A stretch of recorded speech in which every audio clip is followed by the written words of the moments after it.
bonjour au peuple de Dieu. Je suis le frère Jimmy Elenga Borel, membre de l'église Cerf. Aujourd'hui, nous étions au premier culte. C'est bien déroulé. Nous avons été édifiés par notre père spirituel qui est le pasteur Denis Mbessa. Il nous a parlé, il a eu le privilège de nous parler de la part du Seigneur. Nous avons bénéficié d'un enseignement vraiment pertinent en ce qui concerne la résurrection, puisque cela fait l'objet d'un débat parmi les différentes églises et les croyants. Nombreux sont ceux-là qui ne croient pas que Jésus-Christ a été ressuscité parmi les morts.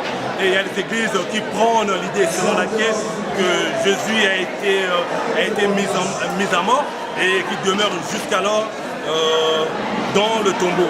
Mais nous qui avons reçu la révélation de comprendre certaines choses, nous pouvons apporter ce message de ceux-là qui ne croient pas que Jésus-Christ est ressuscité. Mais ce matin, par ma voix, Christ me dit d'annoncer cette bonne nouvelle à ceux qui ne croient pas que Christ est ressuscité bel et bien, puisque ce qui fonde, ou bien ce qui fait même l'origine de notre croyance ou de notre chrétienté, c'est la résurrection de Christ. Alors si Christ n'est pas ressuscité, la question que l'on se pose de savoir, alors le pardon qui nous a été accordé est vain. Ça c'est primo.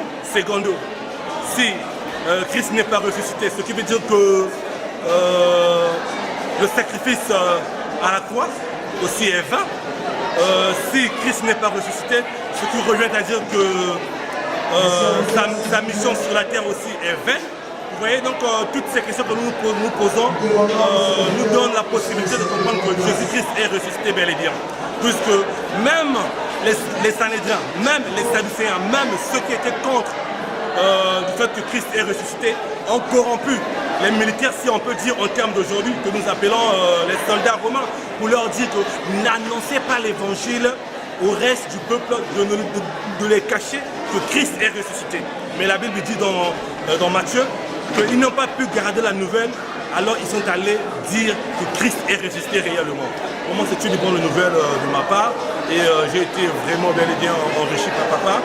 Je suis bénéficiaire de cela et ceux qui me suivent, prenez le soin aussi de lire la Bible et ne soyez pas des chrétiens qui croient que lorsqu'on leur prêche la parole sans pourtant faire référence à la Bible, c'est un défaut.